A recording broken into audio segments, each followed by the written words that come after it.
Kalau orang seperti ini dibuang, bermakna orang itu akalnya perlu dibuang, tak boleh pakai. Jadi kita nak bercakap, Islam mengajar kita bercakap secara ilmiah, bukan cakap pakai hawa nafsu dan akal semata. Apa itu ilmiah? Quran dan hadis. Siapa lagi kita katakan kan 4 kita mesti pegang. Pertama Quran, kedua hadis, ketiga athar, keempat ijma' ulama. Apa arti ijma' ulama? Kesepakatan ulama. Siapa itu ulama? Mujahid bukan ulama, Imam Bukhari bukan ulama, ya, Abu Aliyah bukan ulama, Al-Lalakai bukan ulama. Mereka semua ulama. Jadi kata-kata ulama ni ditulis, rujukannya semua ada. Ayo buka rujukannya, bukan kita karang. Tapi saya tengok mereka tu main tulis saja. Rujukannya pun saya tak jumpa. Kalau jumpa pun kadang-kadang daif. Rujukannya kita tengok daif. Seperti dia mengatakan bahawa Ibn Abbas mengatakan boleh takwil, kita tengok kata perawinya daif. Istawa kepada istawla, katanya Ibn Abbas menafsirkan seperti itu. Tafsiran seperti ini daif. Kita akan buktikan nanti, ya. Kemudian Abu Zur'a Ar-Razi dilahirkan 221 Hijrah. Qala Abu Ismail Al-Ansari di dalam kitabnya Zammul Kalam wa Ahl, Amba'ana Abu Ya'qub Amba'ana Jundi sami'tu Abul Fadl bin Ishaq haddathani Muhammad bin Ibrahim Al-Asbahani sami'tu Aba Zar'a Ar-Razi wa su'ila anit tafsir Ar-Rahmanu 'alal arsy istawa faghadab. Berkata Abu Ismail Al-Ansari dalam kitabnya Zammul Kalam wa Ahli, mengkhabarkan kepada kami Abu Ya'qub, mengkhabarkan kepada kami Al-Jundi, saya mendengar, katanya, kata Abu Razi, saya mendengar Abu Fadil bin Ishaq mengkhabarkan kepada kami Muhammad bin Ibrahim Al-Asbani, aku mendengar Abu Zar'a Ar-Razi ketika disoal tentang tafsir Ar-Rahmanu 'alal arsy istawa, ketika dia disoal tentang penafsiran Ar-Rahmanu 'alal arsy istawa, faghadab, dia terlalu marah. Kenapa dia marah? Wa qala tafsiruhu kama taqra wa huwa 'ala arsyih. Dia marah kenapa? Terlalu banyak berita-berita mengatakan bahawa Allah itu tak semayam di atas arasy, Allah di mana-mana. Bila disoalkan kepada dia terlalu marah. Katanya tafsir sebagaimana sudah dibaca. Apa yang kita baca? Ar-Rahmanu 'ala arsy istawa, Allah bersemayam atas arasy-Nya. Jadi katakan huwa 'ala arsyihi, dia di atas arasy-Nya, bukan di mana-mana. Tapi mereka mengatakan tidak, arasy Allah kosong, Allah ada di mana-mana. Kan satu penipuan. Wa ilmuhu fi kulli makan, dan ilmunya di merata tempat. Betul tak? Allah tahu tak apa dalam hati Tuhan? Allah tahu. Bermakna Allah bukan bersama Tuhan. Ilmunya, Allah melihat Tuhan. Melihat bermakna tidak semestinya kita bersama. Kalau saya lihat Tuhan, takkan saya bersama Tuhan? Tak semestinya. Saya ada di sini boleh tengok orang Amerika secara langsung. Apa dia? Boxing. Dia boxing kat Amerika, tapi kita tengok kat sini.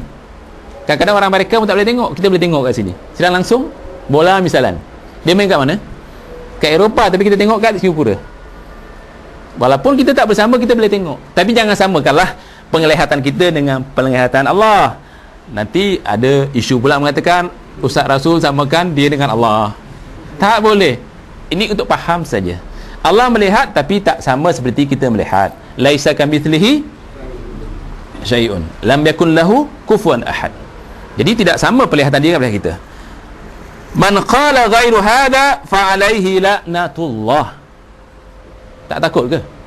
Siapa yang mengatakan selain ini, maka laknat Allah baginya. Apa maksudnya? Siapa mengatakan bahawa Allah di mana-mana, Allah bukan di aras, maka laknat Allah baginya. Siapa mengatakan ni? Abu Zur'a Ar-Razi. Siapa tak kenal kalau dia seorang alim, ulama? Seperti Ustaz Fauzi tak kenal ni, alamak, tak tahu apa saya nak cakap kepadanya. Subhanallah. Jadi kita katakan bahawa ini ulama besar. Mereka mengatakan mesti kembali kepada Quran, mesti kembali kepada hadis, mesti kembali kepada athar, mesti kembali kepada ijma' ulama. Ini kan ijma' ulama. Sepakat ulama mengatakan seperti itu. Sabar tuan-tuan ya. Saya minta bila saya baca macam ini kena sabarlah. Sebab kalau tak baca macam ini, dia cakap Ustaz Rasul kena berfatwa je. Kerja Ustaz Rasul tak lain, berfatwa je, tak habis-habis fatwa. Kita baca macam ini, kita baca macam ini pun mereka katakan saya berfatwa. Saya tak berfatwa, saya menyampaikan tabligh. Di sini tuan-tuan, Ibn Qutaibah, subhanallah, ini kitabnya, kata-katanya, fatwa-fatwanya mamlu'un fil kutub, dipenuhi dalam kitab-kitab orang-orang salaf dan orang-orang khalaf. Ibn Qutaibah yang dilahirkan pada 213 Hijrah, dia mengatakan Ar-Rahmanu 'ala arsyistawa, Allah itu bersemayam di atas arasy-Nya. Ar-Rahman ini Allah. Wa ma'a qawlihi ilaihi yas'adul kalamut tayyib, dan kepadanya dinaikkan kalimah yang baik. Kaifa yas'adu ilaihi syai'un wa huwa ma'ahu, wa kaifa ta'rujul malaika war ruh ilaihi wa hiya ma'ahu. Dia katakan, bagaimana kalimah itu naik kepadanya sedangkan dia ada di mana-mana? Kalau dikatakan Allah di mana-mana, faham tak? Kalau dikatakan Allah ada di air, Allah ada dalam buku, Allah ada dalam diri tuan-tuan, ada kat jamban tadi. Kalau pahaman mereka lah, macam mana kalimah tu boleh naik kalau dia kat situ? Faham tak maksudnya? Kan di sini Allah mengatakan bahawasanya kalimah yang baik yang kita ucapkan, kalimah yang baik yang kita ucapkan, yang kita keluarkan daripada mulut kita, kalimah yang baik naik kepada Allah.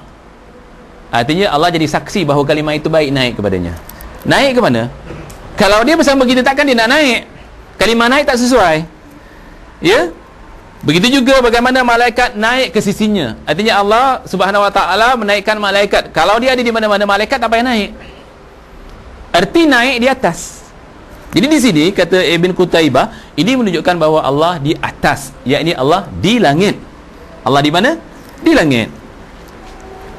Kemudian Ibn Abi Asim 287 dilahirkan 287. Ibn Abi Asim qala al-Hafiz Imam Khadi Asbahani sahib at-tasanif Abu Bakar Ahmad bin Amr bin Abi Asim Asy-Syaibani. Sebut semua namanya penuh-penuh ya. Jami'u ma fi kitabina, keseluruhan dalam kitab-kitab kami, seperti kitab As-Sunnah Al-Kabir, alladhi fihi abwab, di dalamnya ada bab-bab. Fadzakara min dzalika an-nuzul ila as-sama'i dunya wal istiwa 'ala al-'arsy. Maka disebut juga di dalam kitabnya ini tentang Allah turun ke langit dunia dan dia beristiwa atas arasy-Nya. Bermakna kalau Allah itu turun, makna dia di atas. Kita yakin dalam hadis, bila Allah turun 1/3 daripada malam. Adanya kalimah turun kerana dia ada di atas.